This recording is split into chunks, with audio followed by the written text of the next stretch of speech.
ini sebenarnya sudah lama diagendakan dari sekitar 2 minggu yang lalu, menyoroti kembali terkait konflik agraria yang terjadi di beberapa perkebunan Provinsi Bengkulu. Nah, terkhusus hari ini kami sedang menyikapi konflik yang memang sebenarnya belum tuntas. Konflik antara warga masyarakat sekitar desa penyangga perkebunan Pemerganda, di mana HGU Pemerganda ini kan sudah habis kemarin, sudah 20 tahun lebih dan mereka perpanjang.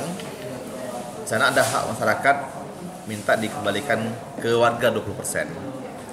Jadi konflik keributan, sempat rusuh di mana warga sempat mendatangi kantor Pemerganda dari konflik. Pemerganda pun melaporkan warga ke Polda, ditahan. Bahkan sampai hari ini kita mengetahui warga masih wajib lapor ya, wajib lapor. Nah, kita menyesali ini sebenarnya. Yang kedua, ketika terjadi konflik, kita sudah mendorong pemerintah, dalam hal ini gubernur, untuk turun tangan langsung menyelesaikan itu. Dan alhamdulillah gubernur turun ke lapangan, memediasi pertemuan antara pihak perusahaan Pemerganda, pihak masyarakat, dan pihak lembaga LIRA yang selama ini notabene adalah mendampingi masyarakat dalam hal konflik tersebut. Nah, muncul perjanjian di kesempatan itu. Salah satu poin perjanjiannya adalah perusahaan bersama pemerintah membentuk tim terpadu, memverifikasi di mana masyarakat yang layak pas untuk mendapatkan tanah dari Pemerganda sebagai kewajiban melapas 20% syarat HGU. Sudah sekian bulan berjalan, sudah hampir 3-4 bulan, sampai hari tidak ada kejelasan. Nah, kami menerima pengaduan dari masyarakat melalui teman-teman LIRA. Kami surat memanggil ulang Pemerganda dan mengundang pihak pemerintah, dalam hal ini biro pemerintahan. Rapat diagendakan tadi siang jam 1, tapi sampai hari ini jam setengah 4 tidak tanda kehadiran dari pihak Pemerganda. Nah, bahkan dihubungi tidak ada yang aktif. Saya melihat ini adalah sebuah pelecehan dari pihak perusahaan terhadap pemerintah. Kalaupun mereka tidak bisa hadir, kan mereka bisa konfirmasi. DPR berkirim surat resmi, maka mestinya mereka pun jawab dengan resmi. Misalnya meminta waktu ulang dan lain-lain. Inilah menurutku akibat kalau misalnya pihak perusahaan yang tidak punya adab dalam investasi. Kita tidak anti investasi ya. Kita buka ruang seluas mungkin, baik dari usaha lokal maupun dari luar, untuk investasi dana ke Bengkulu, perkebunan, pabrik dan lain. Tapi jangan dalam hal ini biro pemerintahan.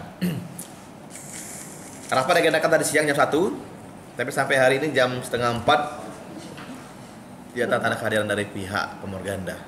Nah, bahkan dihubungi tidak ada yang aktif. Saya melihat ini adalah sebuah pelecehan dari pihak perusahaan terhadap pemerintah. Kalaupun mereka tidak bisa hadir, kan mereka bisa konfirmasi. DPR berkirim surat resmi, maka mestinya mereka pun jawab dengan resmi. Misalnya meminta waktu ulang dan lain-lain.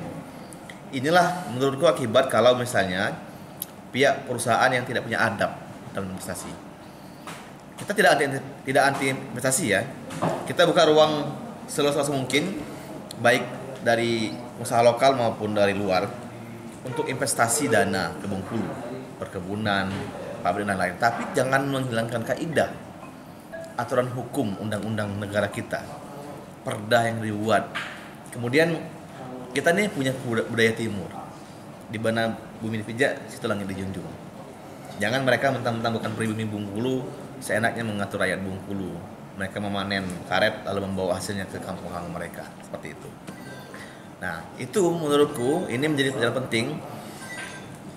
Berulang kali masyarakat emosi marah menjadi konflik horizontal dan konflik vertikal.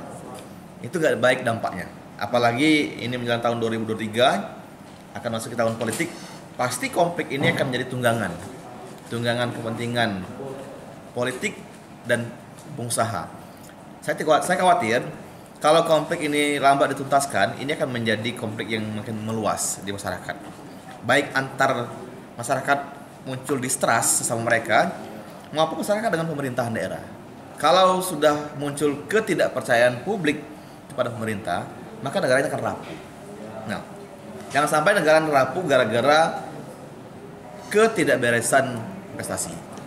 Daripada muncul konflik yang tidak baik antar masyarakat dengan pemerintah, antar warga dengan warga, lebih baik ya cabut aja investasinya. Seperti itu. Karena kita mengharapkan yang namanya investor menguntungkan, menambah PAD, mensejahterakan rakyat. Kalau PAD tidak meningkat, rakyat sejahtera, ya mending nggak usah investasi. Seperti itu. Bang, sebagai mediator ini langkah kita ke depannya seperti apa Bang tuh? Tindak lanjutnya.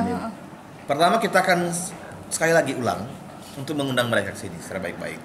Kalau tidak ya kita akan sampaikan ke publik. Ya silakan rakyat bertindak sama rakyat.